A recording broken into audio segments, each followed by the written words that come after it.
All right, well, how's everybody doing tonight? Keep the noise level down, Hannah, please. iPad's case, way too loud. All right, well, hopefully you had a good spring break.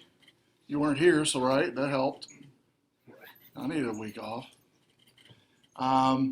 Well, I wanted to make a few announcements here before we begin with the content for the course. I did publish this March 6th. Just a reminder, summer fall course registration begins March 22nd at 9 p.m. And I put a little promo up here for, first time I'm teaching this, I've been asked to teach the last 2.5 years by iOS students, is a boot camp, iOS boot camp on a weekend.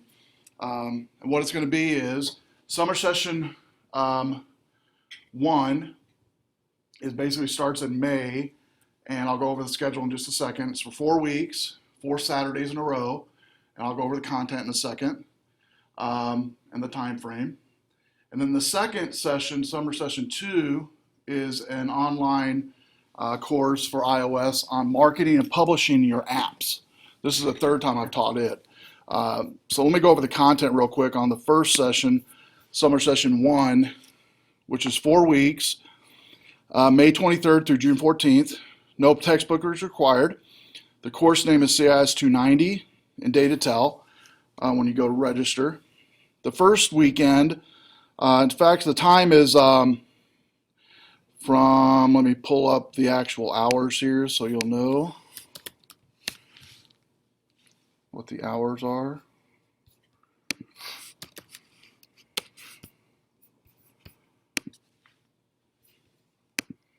I'm pretty excited about this, so some of the content we'll be able to cover.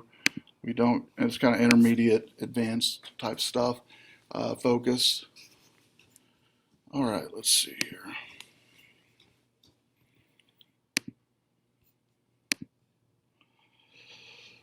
One.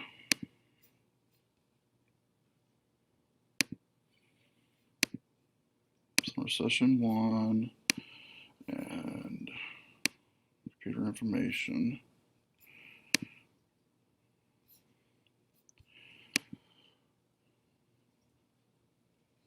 Okay, iOS Bootcamp is the title of the course. CIS290, I already told you that. It's 7:30 to 1:30, and it's going to be from 5:16 to 6:06, so May 16th to June 6th.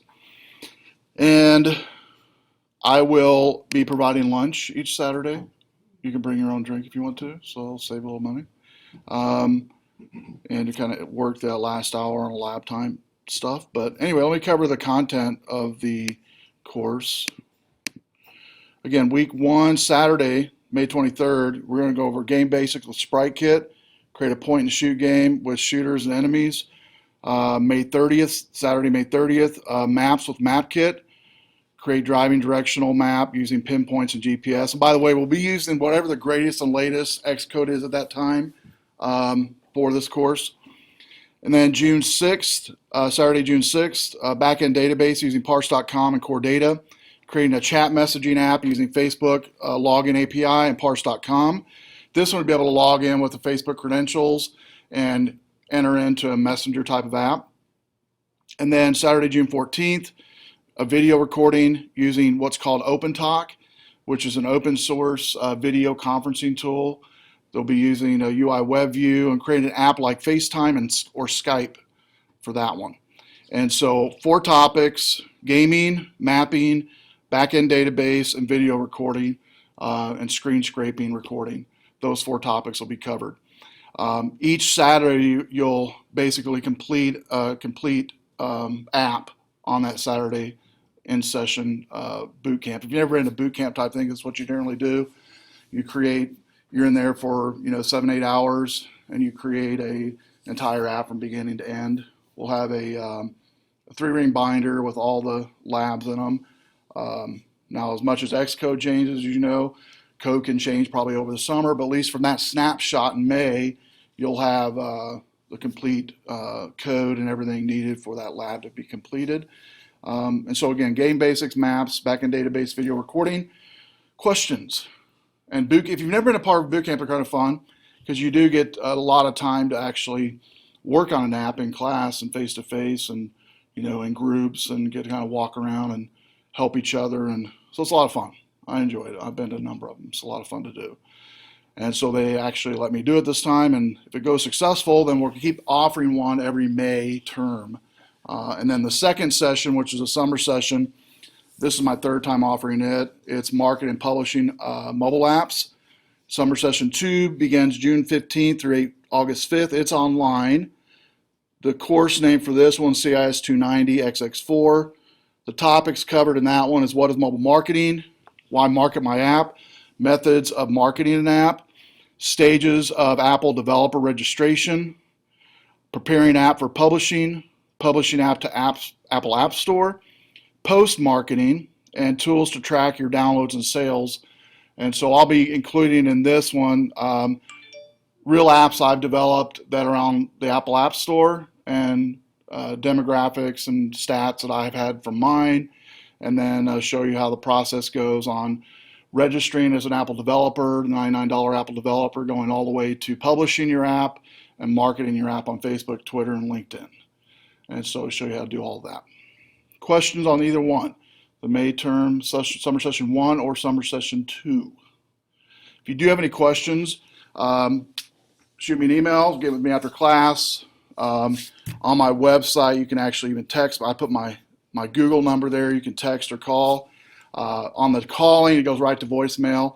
But if you text me, it actually comes right to my cell phone, and I'll answer back if you have any real quick questions about it.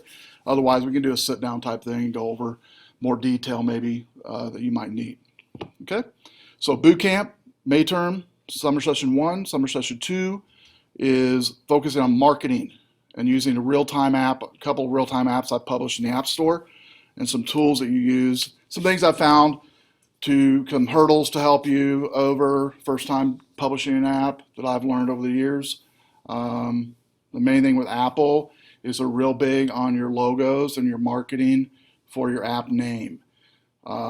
If you market your app wrong post-session, post-publishing, they can pull it from the App Store.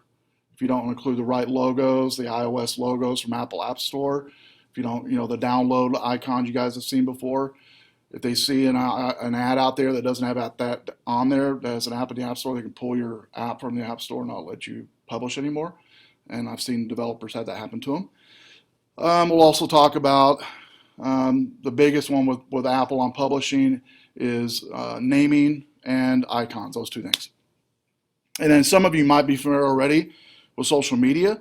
If you're not, if you're going to have a successful app, you need to, or semi-successful, know how to put stuff out there on social media.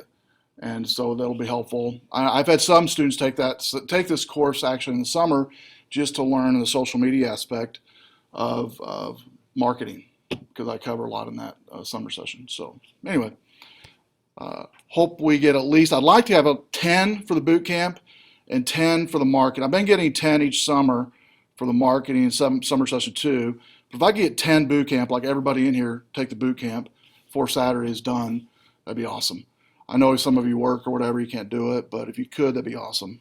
Really appreciate it. So, summer session 1 and 2, questions, email me or see me after class. Okay, this week we're going to be focusing on opening up files, specifically PDF files. Thus far we've used, we've opened up a web browser using, basic URL, but we're really not focused on any file access. And so there's differences between local file and external file. We'll talk about what those differences are. I do want to kind of look ahead a little bit though, because we're kind of over the hump here semester-wise. We're in week 9. Week 10 and 11, 2 more weeks of actual assignments and code. Week 12, you begin working on your final app full-time. And so if you've not started your final app, at least sketching and prototyping, I know I've got something from everybody in here, but you probably need to put more work into it, I'm guessing, because the work you have between now and week 11 will honestly take you probably about an hour and a half to 2 hours outside of class to complete, if that much, so you can work on your final app a lot. Okay, and if you use the take-home option of implementing what we're learning each week on your final app, you can just work on your final app now, which I know some of you are doing already. And so the sooner you start working on it, the better, though. And so again, we're in week 9, we're covering files, opening PDFs. Week 10, we're covering preferences, how to save preferences within your app. And then week 11, we go over video, how to load video within a file and within an application, and the importance of loading video, both external and internal video, both, and what the differences are, and bandwidth and internet and all that good stuff. So tonight, file access. Next week, preferences. Week 11, week after next, we're covering video. And then starting week 12 is when you begin working on your final app. Week 12, 13, and 14, and 15, and then we present on week 16.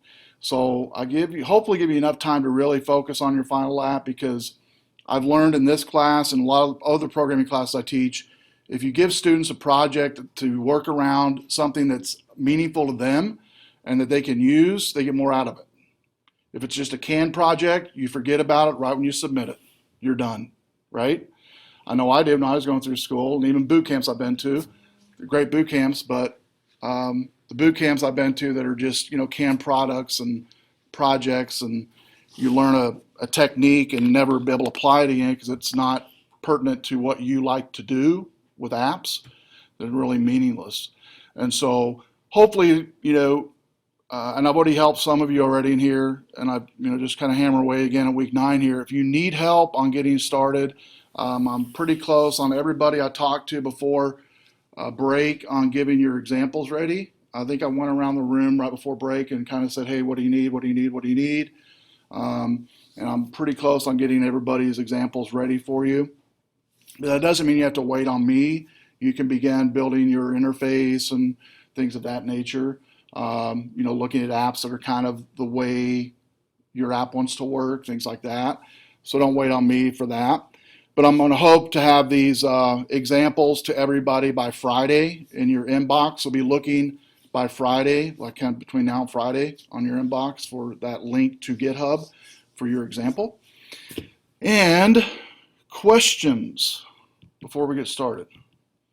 Okay, well, let me go ahead. I've got in the week 9 a PDF for you to look at along with, you can go with me on the overhead. It's chapter 37 reading, which is only on file access, the document view and document load. In 9 podcasts, there's a notes link here. And then as always, after class, this will be hot linked to what we're going over in here on the podcast tonight. I'm going to go ahead and load up the PDF here real quick. And as always, we do have a fork and clone project in the in-class. And while I'm going over this, if you want to go ahead and fork and clone that project while I'm talking, that would expedite our in-class exercise. And so let's talk about some apps, top 10 or top 8 apps I got this week. On free, I start with free, flipped it up a little bit. Usually start with pay. Facebook Messenger, number 1. Facebook, number 2. YouTube, 3. Instagram, 4. Social media is big right now, if you didn't know this. It's really, I don't know, it's been around for a while, everybody knows, but everybody's using social media. And what I mean by everybody, I mean everybody. Not just end users, consumers, but businesses are using social media like crazy. And one of the reasons is it's very expensive to market a video commercial or any type of print ad. If you've ever done that before, it's very expensive.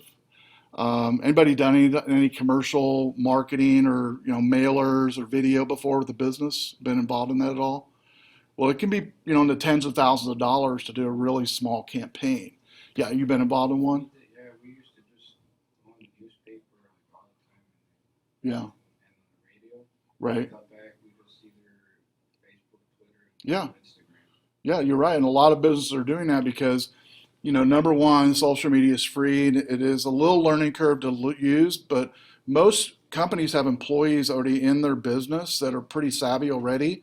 And if they're smart, they can kind of glom onto those employees and train them a little bit to give them the company ease to, begin marketing, cutting edge marketing. And I've trained probably a half a dozen students at Rock Valley in the last year and a half, one-on-one with my work with Transform Rockford. And every student I've trained in social media has gotten hired within 3 months from somebody in town. It's like, it's good. It's a good thing. But that just tells you how many businesses are really cognizant of social media. An example, the latest one was a lady named Erin. She graduated from Northern Illinois University with a business degree, was thinking about going into management, right? Did social media for about 3 months through Transform Rockford, Facebook, Twitter, LinkedIn, did all the campaigns, the daily campaigns, weekly campaigns. Anyway, she rubbed shoulders with, dignitaries of the area, and one of them was Beloit, city of Beloit, and they emailed her and asked if she wouldn't mind putting in for the social media person in the city of Beloit, and that's what she's been doing the last 6 months.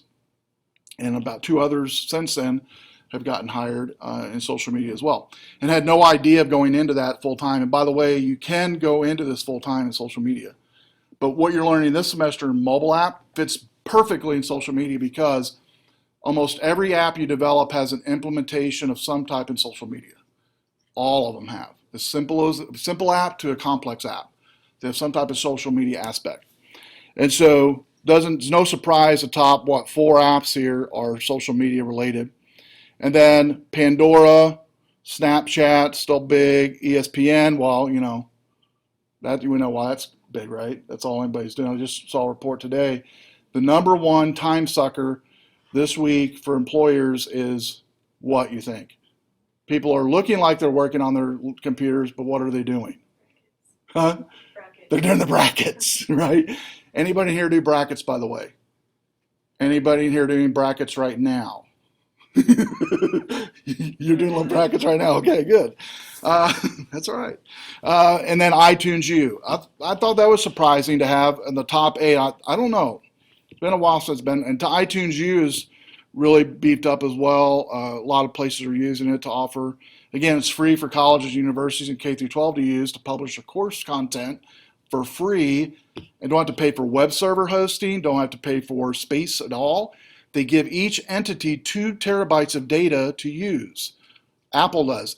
Every educational facility, 2 terabytes, quite a bit of data space to use for free, right? That's pretty good. Now you can pay for more, but 2 terabytes is pretty good. For most institutions, that's plenty. They manage it right. So anyway, that's free. Let's look at the paid. Five Nights at Freddy's at 3. Freddy's 3. I haven't played that one yet. I know I've been meaning to do that. Some people have talked to me about it in here. Have you played the first two? Not played it. No, I've not done it. No, it's on my list of things to do. My bucket list. No, just kidding.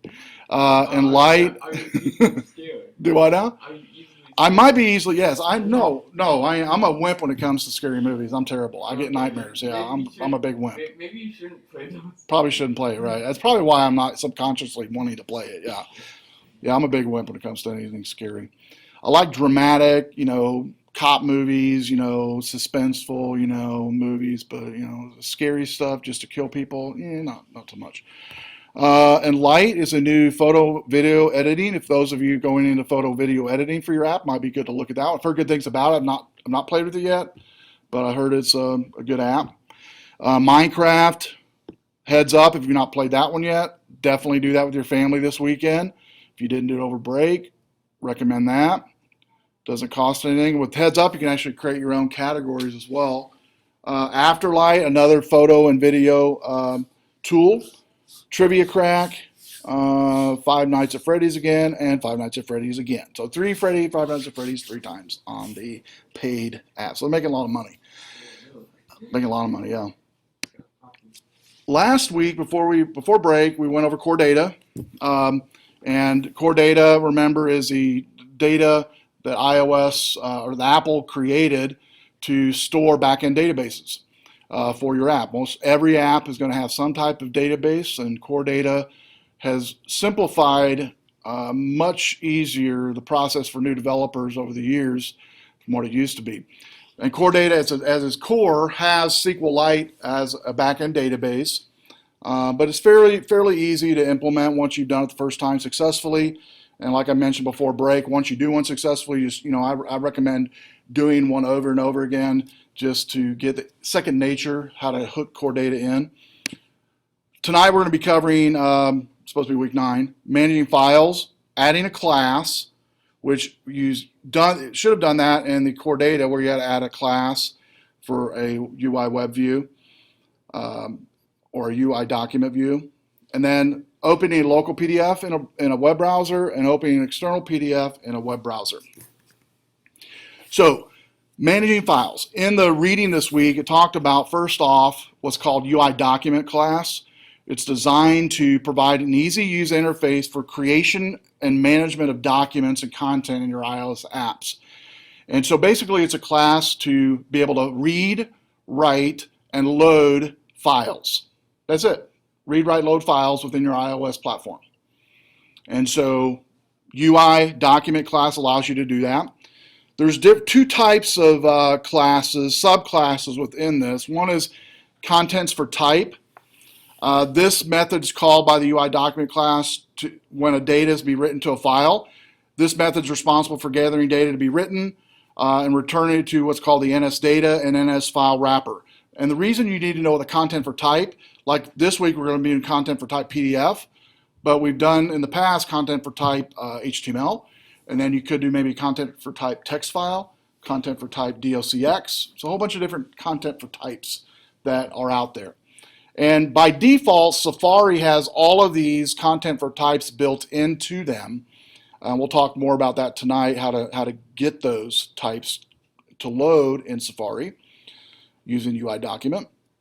And then load from contents, again, you use whatever the name is and whatever the type is. This is called by the subclass instance when data is being read from a file or document. The method's passes the content that's been read from the file by the UI document class and is responsible for loading the data into the application's internal data model. And so basically, the load from contents we're actually going to be using tonight and this week.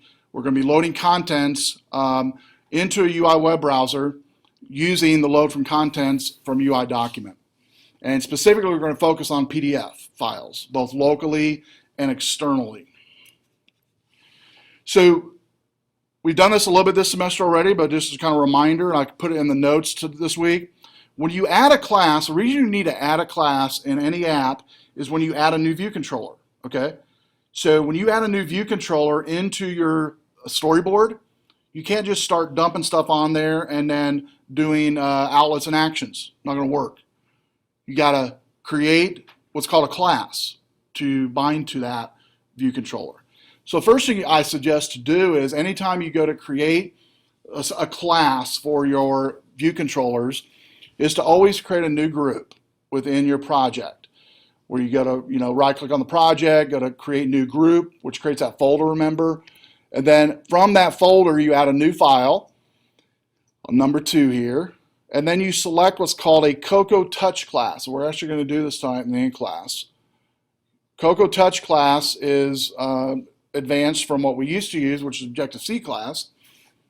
But the Cocoa Touch class has what's called, on number 4, a subclass. So number 4, you select a subclass of the Cocoa Touch class, and that subclass can be a view controller, it can be a table view controller.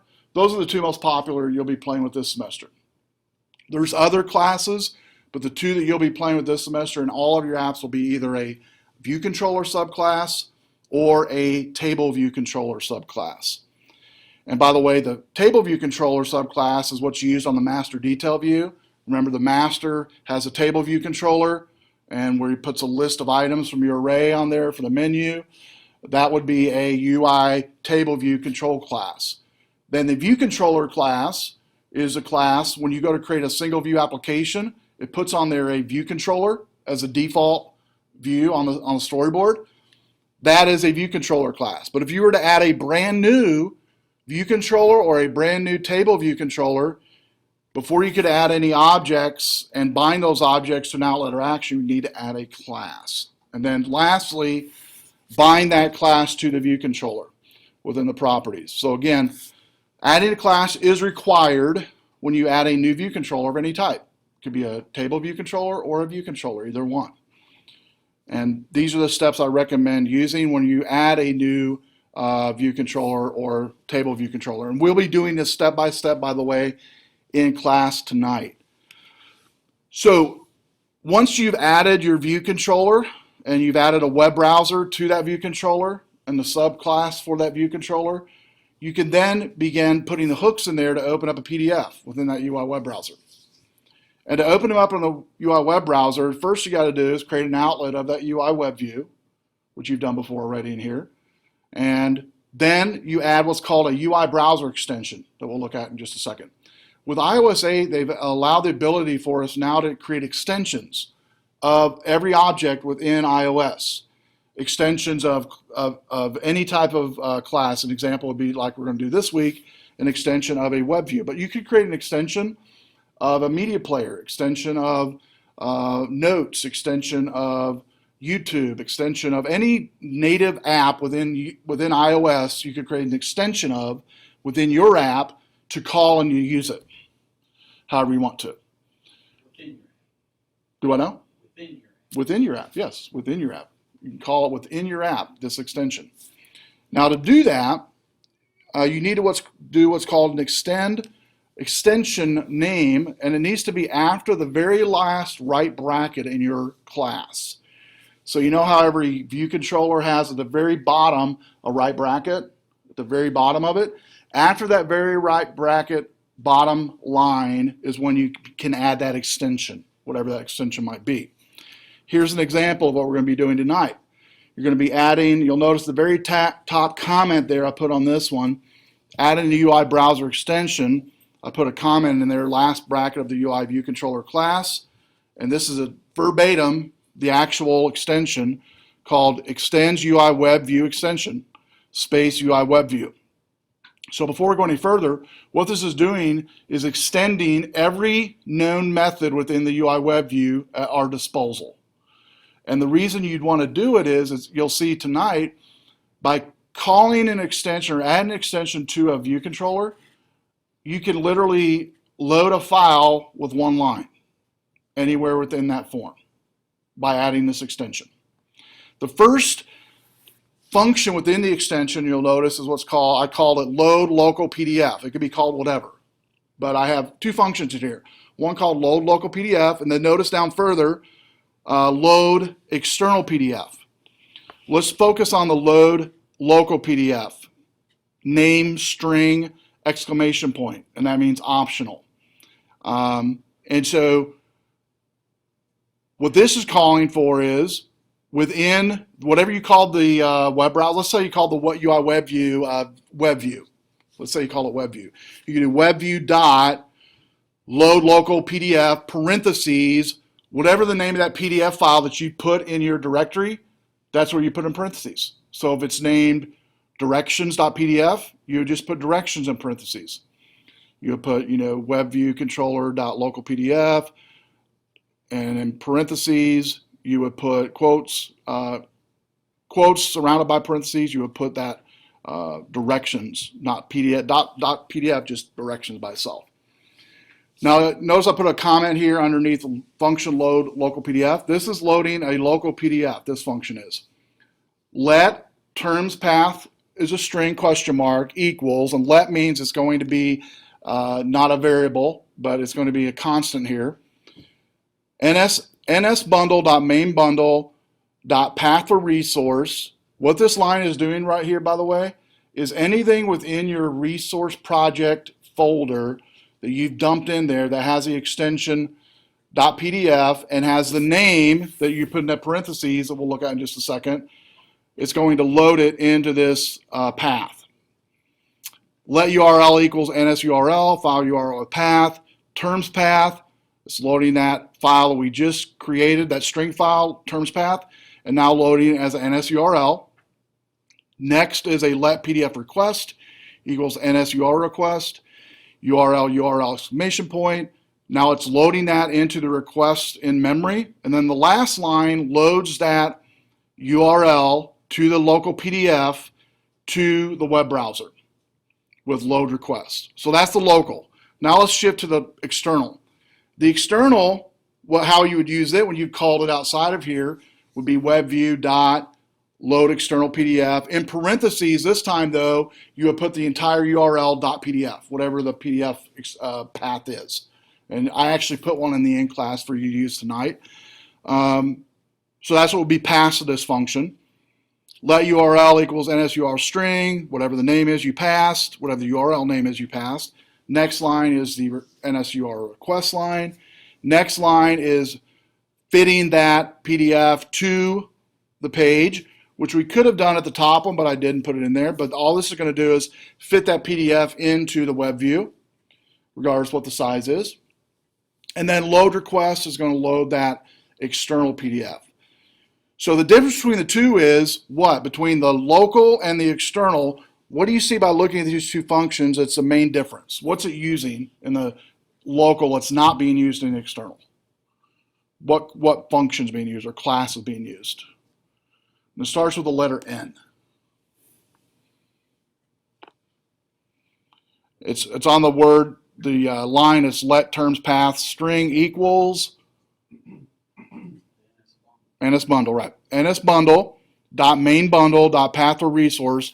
That's not being used on the external. It will be used on the loading internal document though. And what you're doing then is it's loading the name of the file being passed into this that has a PDF extension into memory as a path, the actual path to that PDF within your app, whether on a virtual term on your local Xcode, a virtual environment that you're loading, or on your actual device, either one. It's going to load it wherever that's loaded at. Is it making a list? So say you have several. You'd have to call them separately.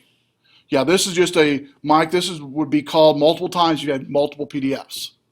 If you have multiple PDFs, you would call it. Doing it like this right there, it grabs the first one and finds. Nope, it's finding the exact one that you mentioned. So on both functions, it's looking for an exact name. It's searching for an exact name, so it knows exactly where it's at. And if it wasn't there, you'd get an error on it, and it wouldn't just load. It would say not found, file not found on the web view.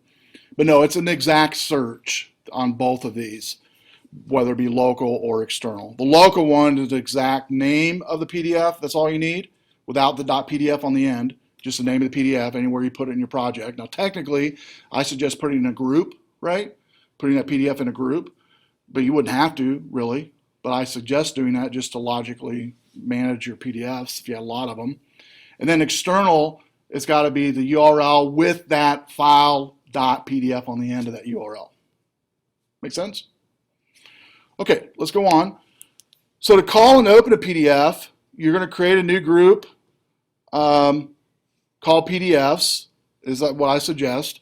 Import the PDFs, create a sub-procedure, and again, sub-procedures I like to use just to manage my code, to where if I wanted to use a sub-procedure in other apps, I can just quickly copy and paste it and put it in another app. I don't have to, redo anything again. And once you begin developing hundreds and hundreds of applications, after a while, you'd like to be able to reuse what you've done before somewhere down the road, right? And so the whole idea behind functions in your apps is not just to manage that one app more efficiently, but to reuse your code more efficiently for other apps down the road. And you've learned already this semester how to do snippets, right? Code snippets. So I could create a code snippet of this sub-procedure from function, local PDF, down your left and right bracket, and just, put that as a code snippet. I could also put as a code snippet, by the way, and I've done this before, have it in my code snippet now, this Extend UI web browser extension. Done. If it's a code snippet, I just have to add it in to all of my apps as I'm creating them, and I don't have to retype them in or find, remember where they're at and things of that nature. So again, create new groups, import the PDFs, create a new group for the PDFs, import your PDFs, create a sub-procedure. I call mine function local PDF. And notice the call here. Webview.local, load local PDF, testers and quote. There is a file called testers.pdf in the project, and it's going to load that in the WebView. And this .local or .load local PDF, that is loaded in memory from this extension, load local PDF right here. Okay, so when you do a dot, you now in essence created an extension of the PDF or the Uiwebview into that web browser. So that's a function load PDF. I put a comment here underneath here because this is how you would load a local, because the internal class, what we're going to do tonight, only has fleshed out through loading the local PDF button. But you're going to create tonight a new view controller and add the code to load the external URL that goes to PDF. And that's the call for that one right there. That's webview.loadExternal PDF, and then whatever the URL of the PDF is. So one line, it's pretty powerful if you think about it, because from one line, you can call a PDF either external or internal, either one, with this function, with this extension that you've just created. Now, in the view did load, all you need to do, again, is one line of code. Load local PDF would be the line of code you would add. That's going to call the function load local PDF and load that testers.pdf into the web view. All right. So what we're going to do for the in-class is you're going to fork and clone the in-class assignment. We're going to go over the code first on number 2 here. And then together we're going to add the new view controller, add a new class for the new view controller. I'm going to tell you what to name it, which is external PDF view controller. You're going to add the external link to the PDF that's needed. And then before you commit it to GitHub, what I'm going to have you do is, so we have time, is I'm going to have you delete that view control, that new one that we add, and all the code and the segue, and do it over again. The second time, though, on your own. Okay? And I'll kind of walk around and help. Make sense? So first time around, after we go through the code, once you forked and cloned it, and we go over how it's working now with a local PDF, we're going to do together steps 3, 4, and 5. And then I'm going to have you delete what you did in steps 3, 4, and 5 and try to do it again, this time without my help, to see how far along you get. All right? Sound good? So did everybody get a chance to fork and clone the project? And then go ahead and open it up in Xcode if you have not done so already. And when you do, it should look like this right here. As far as on the, everybody clicks on the main.storyboard on Xcode, it should look like this. I want to look at first off, by clicking on the main.storyboard, I'm going to go ahead and click right here and hide my document outline. Remember right here, my mouse is moving to hide my document outline so I can see things here. And you'll notice on this app, I've got a view controller, which by the way, this app was just a single view controller app initially. I added in here a UI navigator bar, title MyFiles, 2 buttons, one for local PDF, one for external PDF. Then did a control drag from local PDF over to the view controller here. But before I did that, I added in a second view controller. All right. The second view controller, you'll notice on the left side of my screen and on your screen, under if you need to expand that views group, I don't want you to click on it, but just expand it. You can see the local PDF view controller.swift. That's the class for this view controller right here. Now, if you take your mouse and click on the bar right here where mine is, in fact, you've got to click on it until this view controller is selected. It's not selected like this, by the way. It's selected when there's a blue background or some type of background to that view controller. Then this tab here, right here, the third one over, which is Identity Inspector, you'll notice the class says Local PDF View Controller. All right? I had to manually do that, though, the first time. I created the class, then bound it to that view controller. Then I could add in my navigation up here at the top, navigation title bar, my button, my Uiwebview. Then I created outlets for the BTN back button and an outlet for the Uiwebview. And by the way, on the first view, I didn't have to create any outlets at all on the first view. These buttons are just going to be segue buttons, so I didn't need to create any outlets for them. If an object button is just for segue, you don't need to create an outlet for it, because the segue is just going to do what you tell it to do. In this case, the segue, in most apps you create a segue from a button to a view, by the way, it's going to be what's called a modal view, a modal segue. Mine is present modally is what it's called. That's the 9 times out of 10 what you're going to use. And all that's doing is this little segue here that I'm circling on the overhead, it's segueing this view controller to this view controller when I click on local PDF. Okay. Now let's look at the files before we run it real quick. I want to look at, if you'll expand the PDF group. The PDF group should have one file in there called testers.pdf. Go ahead and click on that PDF. It should be a step-by-step on how to share your apps over air for testers or something like that. And it should load. Make sure a PDF that you put in there does load. Okay, if you're going to use a local PDF, that it does load properly. And by the way, just to stop there for just a second, most times developers will put local PDFs on files that are static that do not change. An example would be a file that's a directional file on how to use the app. You don't need to suck it down from a website every time if it's a static app, a static file, right? If it's dynamic, it wouldn't work, but if it's a PDF that's static on a FAQ, or this is how you do this is how you do that, those work fine running locally, all right? Because anytime you run something external, there is a little lag time because you're having to rely upon the internet to drag that file down to load into your web browser, right? So if you can load a PDF locally for your app, whether it be a directional file that you're loading into a Webview, maybe it's a question mark on your app somewhere, the person clicks on the question mark, it goes to this PDF of how to use your app in a Uiwebview, something like that.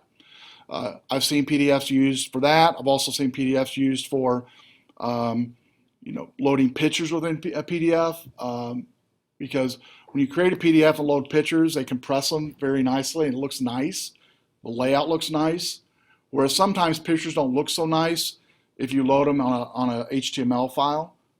Even if you have a CSS file or something tied to it, it might not look so great. But a PDF, when you load pictures on a PDF and save it, they don't change. It's a PDF, right? And so I suggest too, if you have graphical things you're showing people how to do within your app, it's good to put that on a PDF as well. Like even a multi-page type thing will work fine. So there's my PDF I have. The other one I want to look at is look at the viewcontroller.swift. The viewcontroller.swift, by the way, the reason I want to look at it is absolutely nothing's been done to this. This was the very first view controller. This was actually the class for the main view controller when you create a single view class app. All right, a single class app. And nothing's done on this one at all. This one, by the way, this viewcontroller.swift is bound to, if you click on the main storyboard, the view controller, the main view controller. It's bound to that. All right. Now let's go to the load, the local PDF view controller.swift and look at that. In here, at the very top, I had to add in BTM back button. It's an action. The only one line of code needed in this, by the way, and again, this is some code you can use over and over again, especially when you're doing segues, modal segues. This back button is really popular, by the way, in multiple apps. You've seen them where you hit the back button to go back to wherever you just came from. Well, if it's a segue, which most view controllers are, that you're coming from, the self.dismiss view controller animated false completion nil line will take you back to wherever that segue came from, which in this case is the main view control, that one line of code. It will only work, though, if this view was initially loaded by a modal segue. Does that make sense? If it's loaded by a modal segue, which this one is, then it will work fine. Otherwise, it doesn't do anything when you click on it. The next IB outlet is a Uiwebview, and that's the only two outlets and actions that need to be added to this. Was the outlet for the Webview and the action for the BTM back button. Let's go down further now to the very bottom. This is what we went over on the slides earlier. The UI extension Uiwebview. I won't go over it again, but it's exactly what we went over on the slides on the overhead in the presentation tonight. It does an extension of the Uiwebview. It does two functions in here. Function load local PDF, which is used on this view that loads a local PDF, and it needs a name string only to bring over. And remember, this name string is just the name of the PDF without the .pdf in it. That's all it is. Then the second function I keep in there because, again, it's code reusability. This can be put in every view controller that might use or load a local or external PDF. The second function loads just an external PDF. Now I'll scan your eyes up till you find the highlighted function I have here on the overhead. Function load local PDF. It's loading testers.pdf, you'll notice, webview.load local PDF, testers.pdf. Now, do me a favor and highlight testers and the quotes and everything for me. And I want you to go back and get rid of the left parentheses and then go ahead and put it back in like I'm doing here.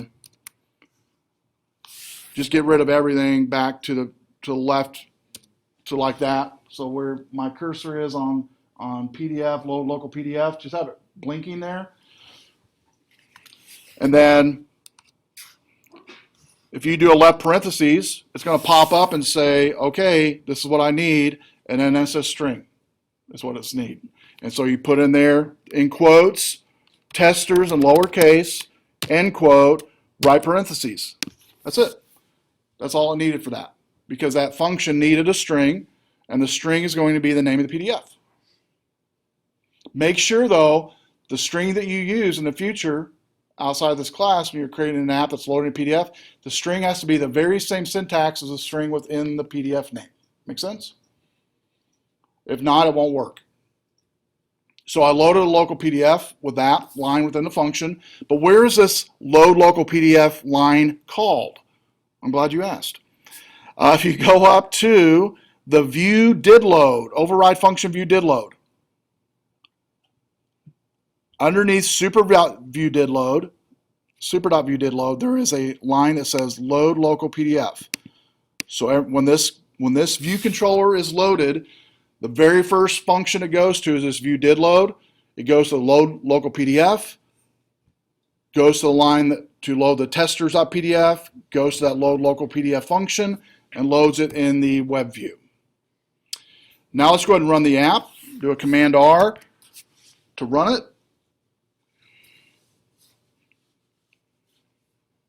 And run it in the iPad 2 simulator as always. I did not mention that earlier, but it'll just run a little quicker than iPad Air. iPad 2, and the screen's going to be a little smaller to look at, more manageable here. I'm going to scale mine at 75% on the screen, but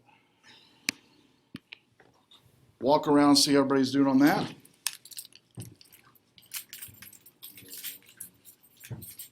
You'll get a splash screen first, and then hopefully, if everything's working right, you'll get the load local and external buttons there.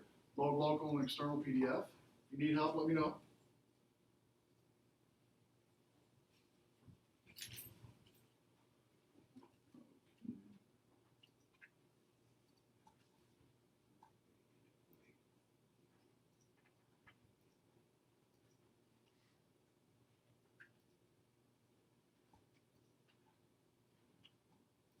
I'm guessing it wasn't cloned properly yet. Well, did you fork and then clone it? I did fork it and I cloned it, and then I don't know how to open it. Yeah, because see, this is coming from mine, ChewCon. That's from me. Yeah. So it's got to come from your. It's got to come from your GitHub, not mine. So I'm just going to right now. I'll download this as a zip here to see. I did that.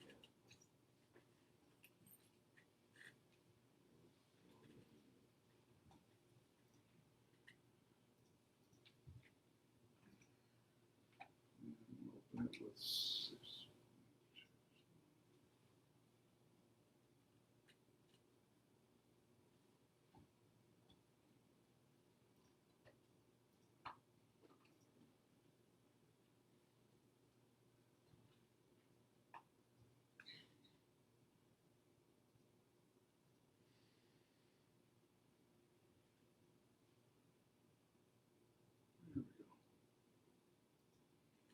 You know your time, right? Okay. Yeah, you got yours. Okay, cool. You guys go ahead and try out the load local PDF once yours is running. It should load that local PDF into your browser or into your Uiwebview if everything's working right. You didn't change anything. Cool. Looks like we got that going. And I'll wait for everybody else to get there because I know it's got a few black screens here. We'll wait for them to get there.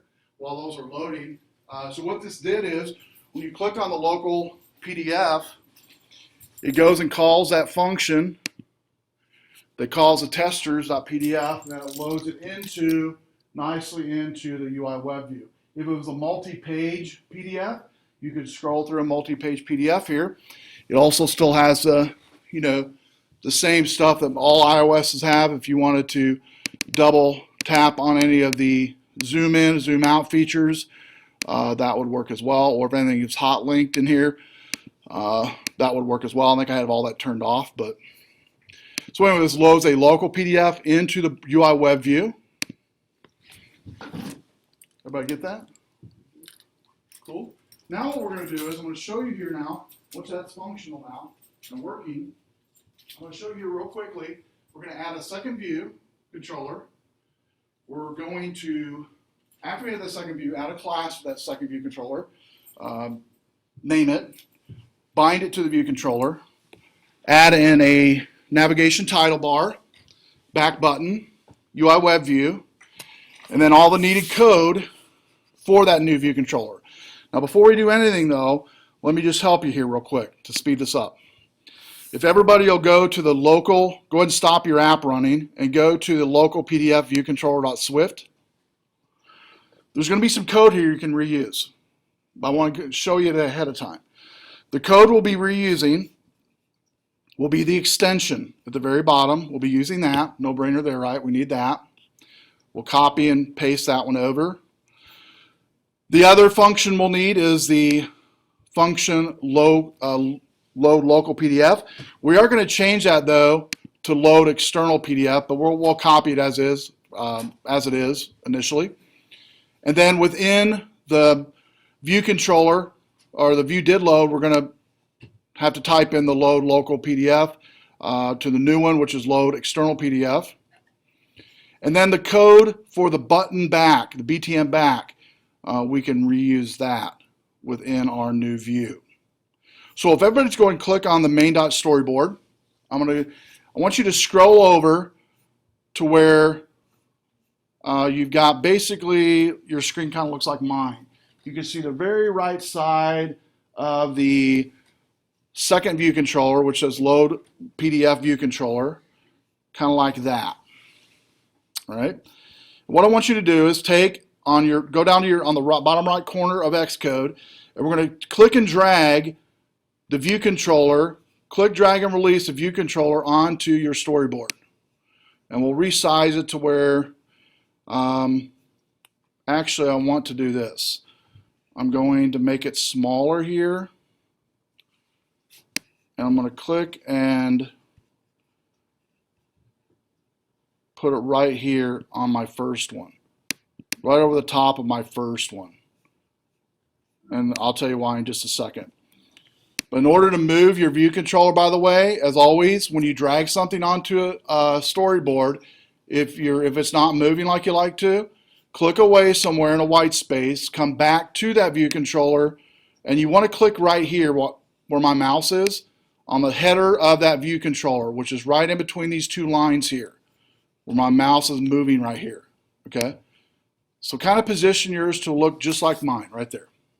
It's going to lay right on top of the very first view control is what it's going to do. Yours says iPad? It should be, you shouldn't have an option to do anything on that. It should by default be iPad only.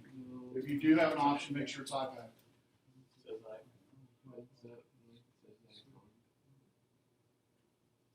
let me see here real quick.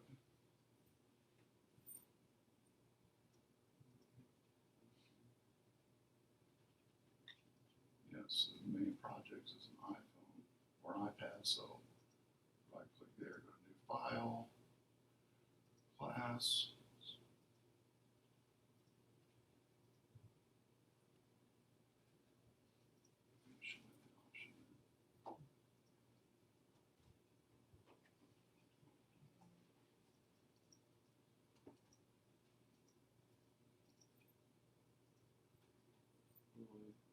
Click the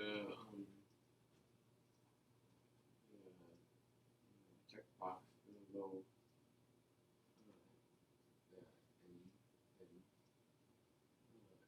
below subclass and that you can change it.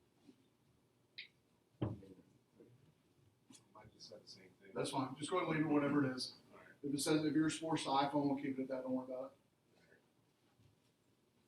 It looks like your address is forced to iPhone, so no big deal. We can work with it. Doesn't really matter. Yes. Check the boxes. Do what now? Check the boxes. Yeah, they don't have the option on theirs. Click On their version. yeah, but if you want to change Well, that's actually for a zip file, and you don't want that. Oh, So you Bruce can changes that. change it and then uncheck it and it stays in. Okay. So if you check. Okay, let's do that then on yours. My version don't have to do that, but here, do this. If you can't select iPad, do this. Figure it out. If you check this, also create zip file, and then select iPad, and then uncheck the also create zip file, you should be good. Try that. You guys get that back here? Yep. Cool. So everybody should have load external view controller, UI view controller, iPad, and Swift for the language. Everybody got that? Then go and click next. Here, all we're going to have to do is click create. The create button there at the bottom right of that form. And now we should have this that shows up in the views group. We should now have the load external controller, view controller. Everybody have that? Okay, next step. Go ahead and click on the main storyboard again and select the new view that you just added. And if you want to do this with your view just to make sure you've got the right one, if you kind of offset it a little bit like I'm doing here, offset it to the left a little bit. Don't make it center, just kind of offset it. That way you know you've selected the right one there. Because once we select the new one that we just added, we want to go over here to the third icon up here, which is the Identity Inspector. And if you don't see anything show up when you click the Identity Inspector, by the way, if it's like this, when you click Identity Inspector, if it's blank, nothing's there, click on the bar here again. Click on this bar right here, this blank space right here again, then it should show up. You want the custom class to show up with a drop down for class. You're going to select the class drop down, load external view controller. Load external view controller. Then do a Command S on your keyboard. After you do load external view controller, then what I like to do is this. I take my mouse and come back to the view controller and click right here, away from it, one time. Then I go back to the title again, up here.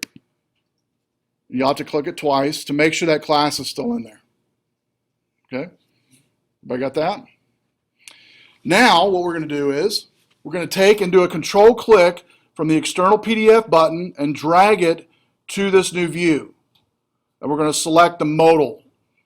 So I'm going to do a control click, drag to the new view, and we're going to select present modally. Now when you drag it, it's going to show this on top, and the one you just had on the top is going to be on the bottom, but that's fine. If you'll just click down to where you can hover over the new view, and your mouse is going to click on right where I've got it clicked on mine, present modally. Present modally is what you want to click on. Okay? What does that mean? Excuse me? What does that do? What does that mean? It means we're getting ready now when we run this and we click external, it's going to go to that new view that we just clicked on. Yep. Okay, now what we want to do is If you drag this one down a little bit now, the one we just created, the second one, to where it kind of looks like mine, I want us to come by and see that I can see your modal view. It looks like a little iPhone in a circle with an arrow. That's what it should look like. You say, how do I know it's modal? If you actually click on the circle and then go over here to this fourth icon, which is the attributes inspector, it should say present modally. If you click on the little circle here, the segue circle, and go to the fourth icon, it should say present modally. So let me come by and look, make sure you got that before we go any further. Cool.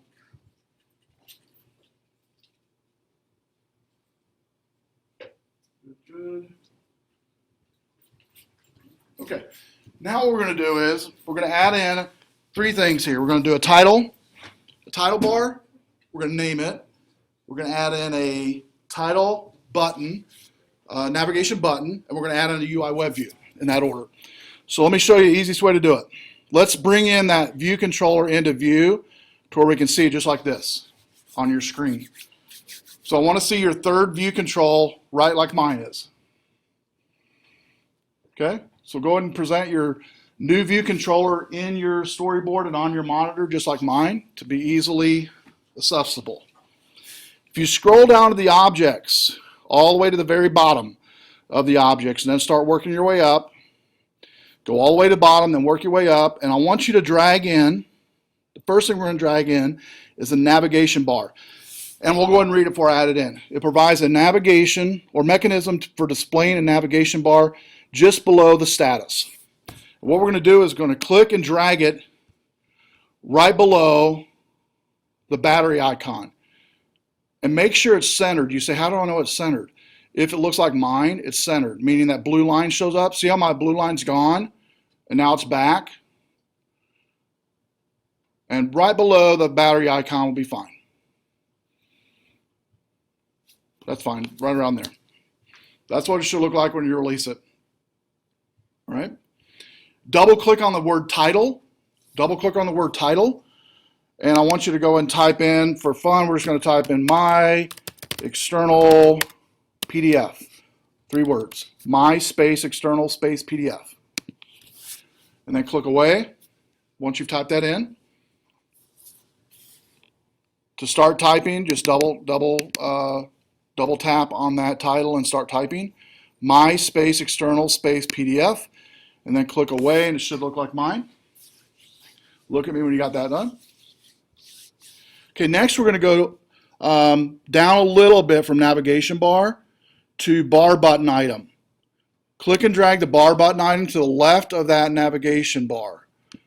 And it should just look like mine. It should say item.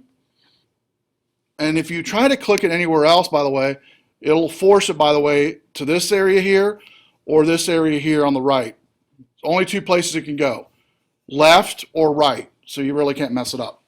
Now, if you double tap on the word item and put in the lesser than symbol, space, back with a capital B, and then enter key, you should have this on the overhead. Double tap on the button, the bar button, lesser than symbol, space, back with a caps B, and then hit the return button. Let's do a Control S to save what we've done so far. So we've added a navigation bar, title bar. We've added a back button, which was a bar button item. Thirdly and lastly, we're going to add in a Uiwebview. If you go to your class now, keep scrolling up from where we're at until you find Webview. And it should be after all the tab gesture stuff. And so here's what we're going to do in the Webview. If you want to watch me and then do it, that's fine. I'm going to click this Webview. By default, if I click on a Webview and drag it, it's going to take up the full screen. That's fine. But if I take and release it, I want it to fit in the area right below the title bar. And all the way to the right, all the way left, and all the way to the bottom. That's where I want my Uiwebview to sit. Okay? And so I want where I have my dots there, these are my docs for my Uiwebview. Yours should look like that.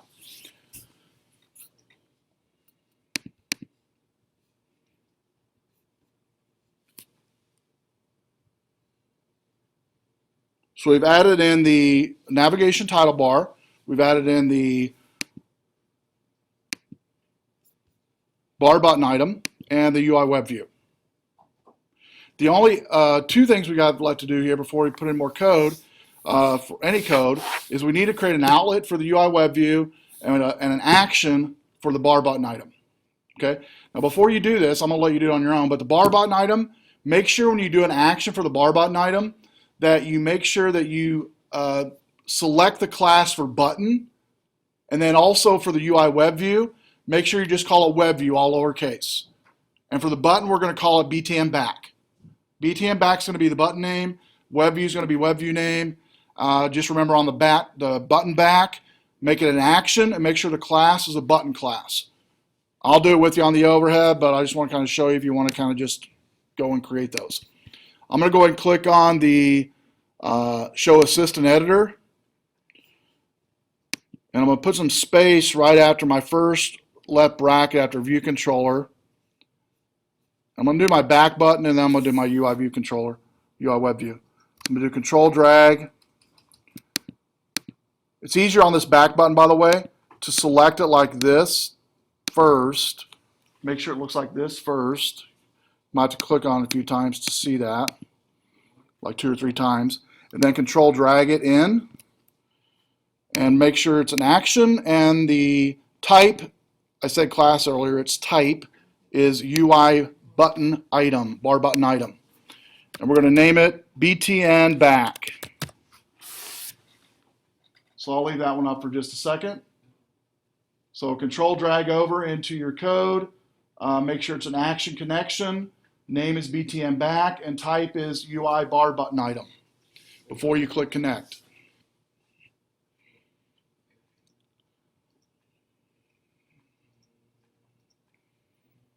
And then if you've already got that done, after you've clicked connect, you can go and do the same with the UI web view.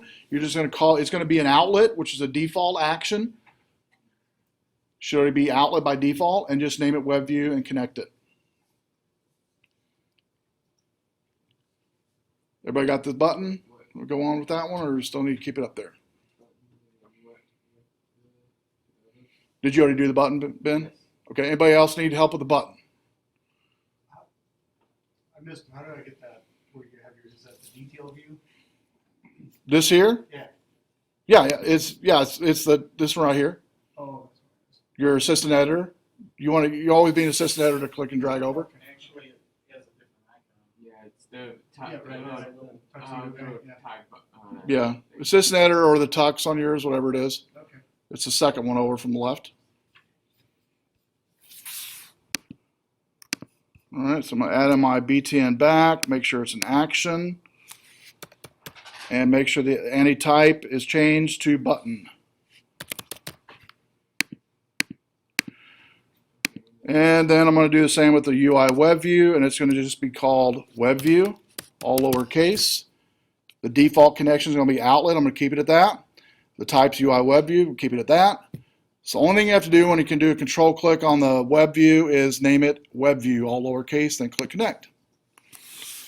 Okay, now you get the fun part of making sure you're bringing code over now. And now let me just recap here. Before we start bringing code over, always change from your selection here, which was the Show Assistant Editor, back to the Detail View.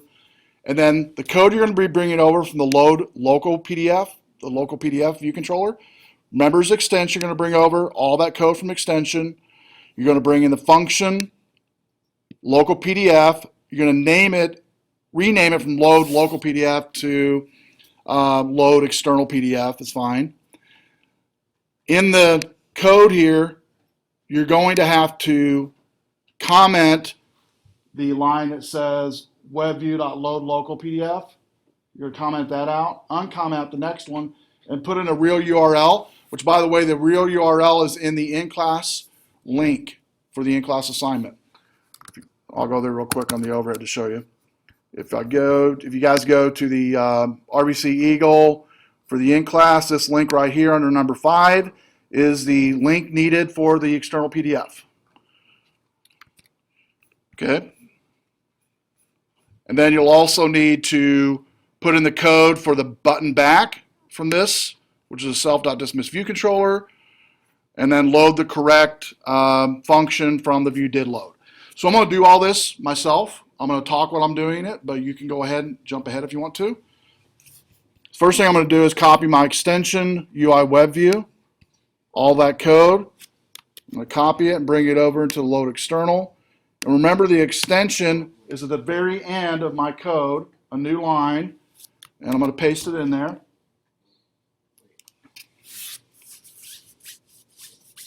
So again, I went to the load local, the local PDF view, go to the very bottom of that code, copy from the word extension all the way down to the very bottom, the right bracket.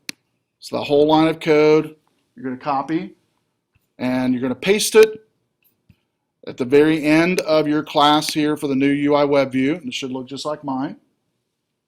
So that's the first thing I'm going to do. Second thing I'm going to do is copy my function, load local PDF. I'm going to rename it to load external. So I'm going to go over here and paste it, and I'm going to rename it from load local to load external. And I'm going to uncomment or comment in the first line of loading the local, uncomment the second line of loading the external, and then paste in that PDF URL on the 9int class in between the quotes. Then I'm going to just go ahead and I know I just need to type in load external PDF into the view did load.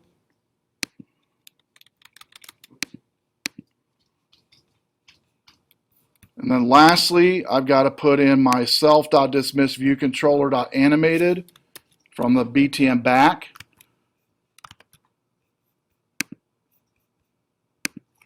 And I'll paste that in. And that's it. So first thing I had to do for my new view controller file was I added in my extension Uiwebview from the local PDF view. That's the first thing I did. Second thing I did was copy and paste the function load local PDF into my new view controller. I renamed it from load local PDF to load external PDF, commented out the first line, which was loading the local PDF testers.pdf, uncommented out the second line, and pasted in the URL from the 9int class under number 5. I gave you the entire URL needed for that PDF. Then I went to the view did load and just had to type in load external PDF. And then lastly, copy the code from the BTM back, which is a self.dismiss view controller line, into the BTM back on the new load external view controller, BTM back button. Once you've done that, go and do a Command R and test it. If you have any errors, it's probably renaming errors like I did on mine. Yep, invalid redeclaration of load local.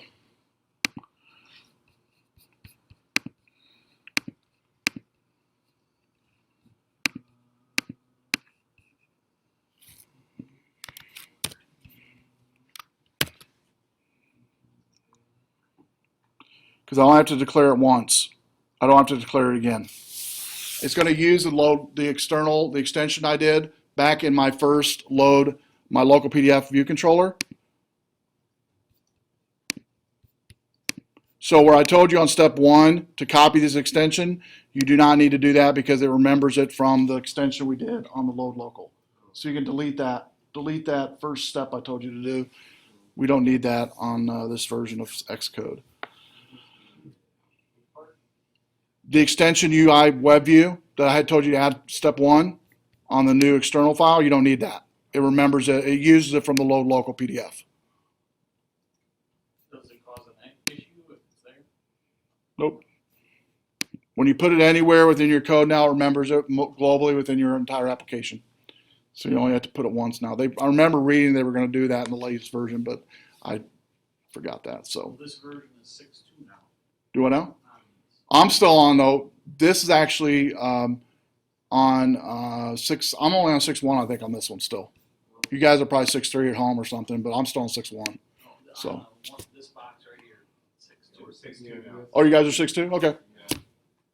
Well, they must have done the latest version of 6.1 because I have 6.1 and it's on mine. So That's good though. Saves you having to copy and paste it in all your views. It's only one view then it's needed of that extension. That's nice. It's not taking up the full. No, that's good. It's not taking up the full view. You're right, Ben. We've not covered that yet. So once it's running successfully, what is it we need to do to that third view that we've not done yet that you've got to do to make sure everything looks right size-wise? Remember? Reset constraints. Right. So first thing you want to do is click away in a white area somewhere, and then click on your title up here at the top, your title bar, and then you want to go up to Editor, Resolve Auto Layout Issues, Reset to Suggested Constraints, reset to suggested constraints, and then rerun it again and see if it fills up now, Ben, on the second time around. There we go. That worked. And that's a multi-page one. That's the external one is actually a 4-pager, I believe. And it should be able to load both of these now just fine, load local and external. So that concludes how to do both the load local and load external. I'm going to go ahead and pause the podcast. The Ewok routine, I'm going to send you home. Nell is an expert in the field of